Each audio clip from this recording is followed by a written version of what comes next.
for joining us this morning. We're glad that you could be viewing this online. We hope you're doing well, and despite our unfortunate lack of freedom of movement right now due to the circumstances, that you're still finding a way to flourish. Today we're going to take a look at an encounter that Jesus has with the Pharisees. Now this is going to be found in John chapter 10, verses 1 through 10. This is the story of Jesus talking about the good shepherd versus the bad shepherds. And we're going to see why Jesus comes at the Pharisees as hard as he does here. Now we're going to break this down into three parts. The first is going to be on the calling of the sheep. The second is going to be the leading of the sheep. And finally, we're going to end this with the life of the sheep, what Jesus intended. Therefore, Jesus said again, "Very truly I tell you, I am the gate for the sheep.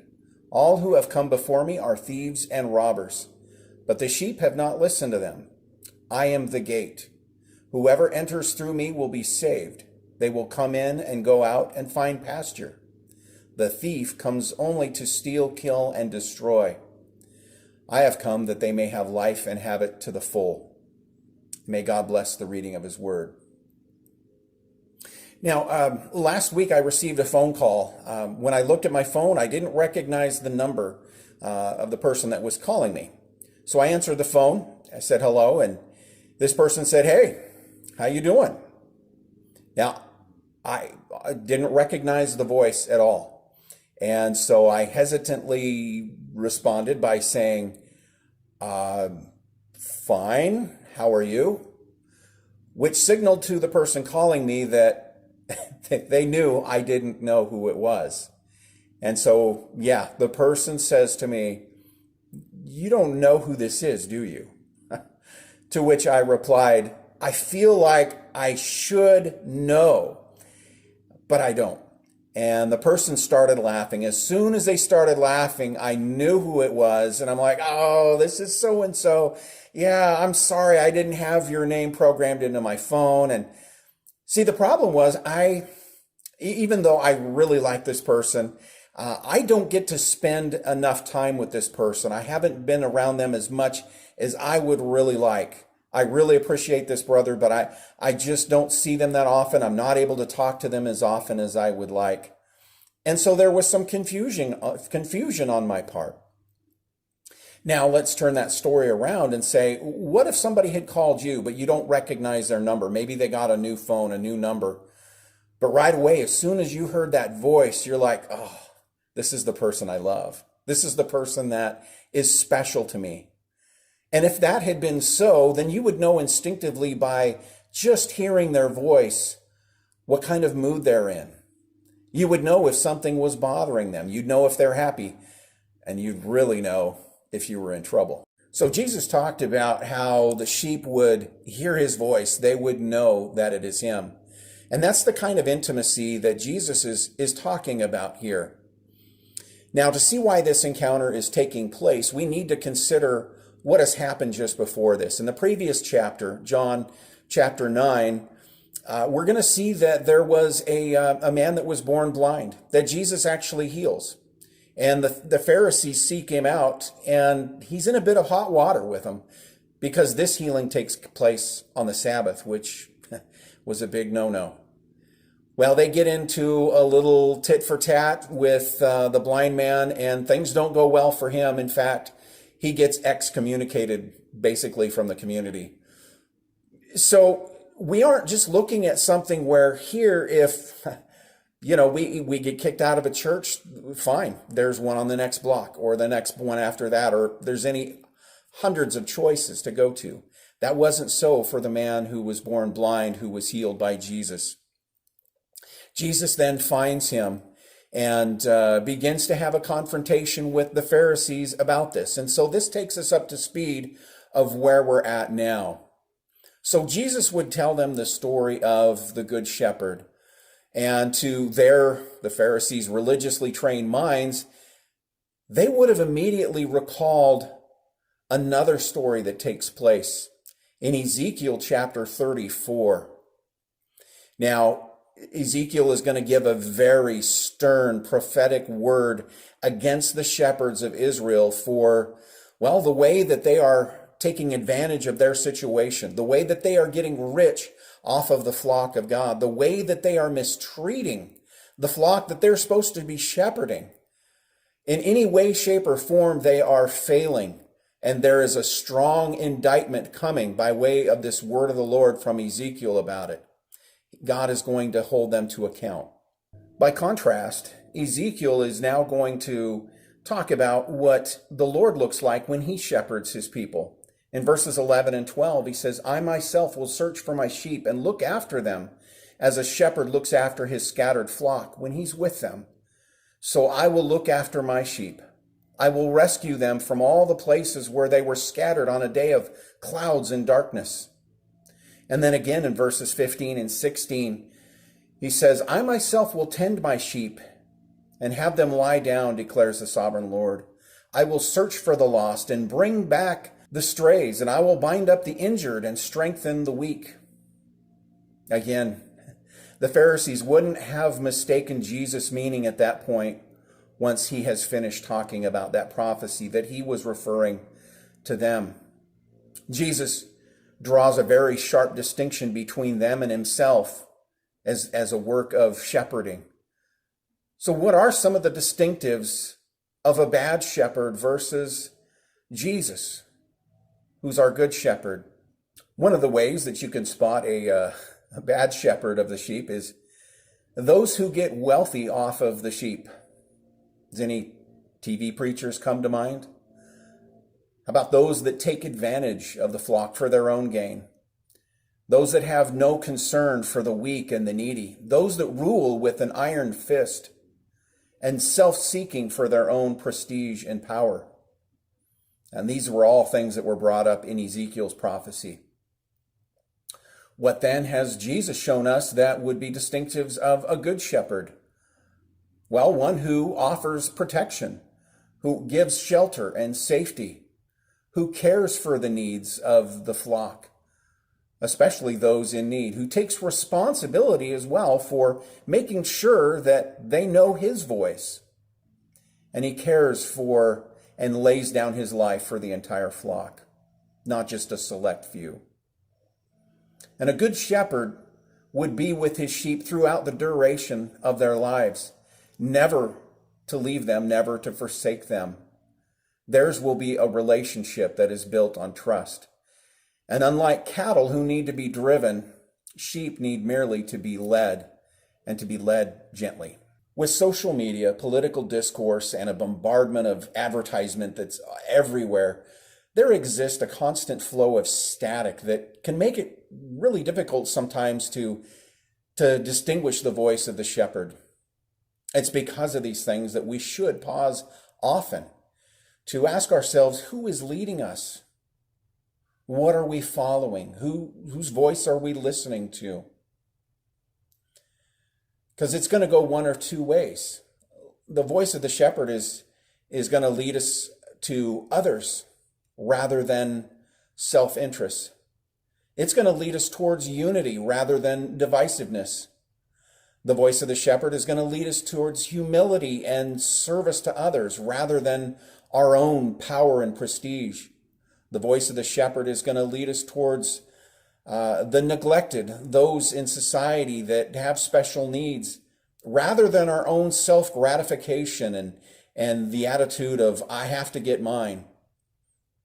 It's going to lead us towards abundance, rather than scarcity of hoarding toilet paper. It's going to lead us towards healing, rather than holding on to hurts. It's going to lead us towards reconciliation, rather than bitterness and judgment. And finally, it's going to lead to a thoughtful response rather than knee-jerk reactions to things. Now, this week I had a very lengthy discussion with somebody that desperately wanted to know how we can be certain that we're hearing and following Christ.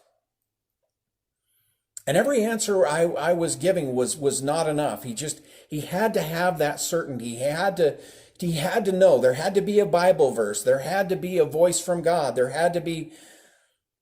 The problem with that, and I don't have time to preach an entire sermon on hearing the voice of God, but I'll tell you what it's not. It's not based on our fears. Fears that place the entire responsibility on our shoulders to listen up enough to be able to hear what the shepherd is saying, to go where the shepherd is going. So anything that is throwing fear in your face about I'm not doing enough for God to be able to be led by him, that's completely false. I know, I lived under that for several years. But again, it's listening to the voice of the shepherd. It's not coming up with a system to find out if you're following or hearing enough. You see, the truth is Jesus promises to be our good shepherd, but he holds no interest in being our dictator.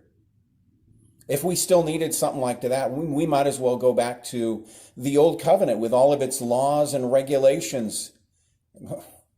What do we need Jesus for? Let's just go back to that. But he isn't looking for mindless robots to just run a program for their lives and follow. He wants people of faith. He wants people instead that live by the faithfulness of the Son of God. That's what Galatians 2:20 says. So then, are we going to entrust ourselves to our own thinking, our own understanding, our own frail attempts at righteousness, or are we going to trust in that of Christ, of our Good Shepherd? Now, if we go back to the text, we'll see that Jesus starts out by saying that the shepherd approaches the sheep through the gate. But in verse 7, he switches it up by referring to himself as the gate. So which is it? Well, I think both. You see, sometimes what would happen is the shepherd is out there with the sheep, and a sheepfold or a pen is constructed. There's just an opening for the sheep to come in and out, in and out. Well, when they want the sheep to stay in there, and let's say it's nighttime, the shepherd will lie down in a lot of instances in front of that opening so that the sheep can't get out, and as well, nothing else can get in. And so in that sense, Jesus is both. He is the good shepherd, but he is also the gate itself that keeps the sheep. But the thief attempts to get to the sheep by climbing over the fence. In doing this is attempting to bypass Jesus himself or the ways of Jesus to influence or control the sheep of God. And doing this brings only destruction and the loss of life for the sheep. While the shepherd's concern is for the sheep alone, the thief just takes life out of the sheep. But the shepherd continually seeks to preserve it. During this present crisis, you may feel like you're just locked into this dirty old sheep pen and you long to get out and graze. I get that, but there is a grace from God to know that we are not alone, to know that we have the very life of Jesus as we go through this present trial or any trials from here on out. That he will never leave us, that we have his continual care. Even now, he's called us to an abundance of life, as this is where the passage is finally heading into.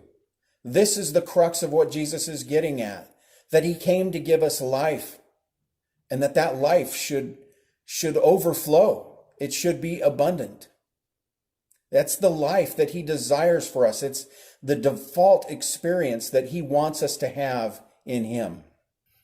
And just like the conversation that I had earlier this week, sometimes we try to hyper-spiritualize our Christian lives, our experiences, where every answer is supposed to be, well, have you prayed about it?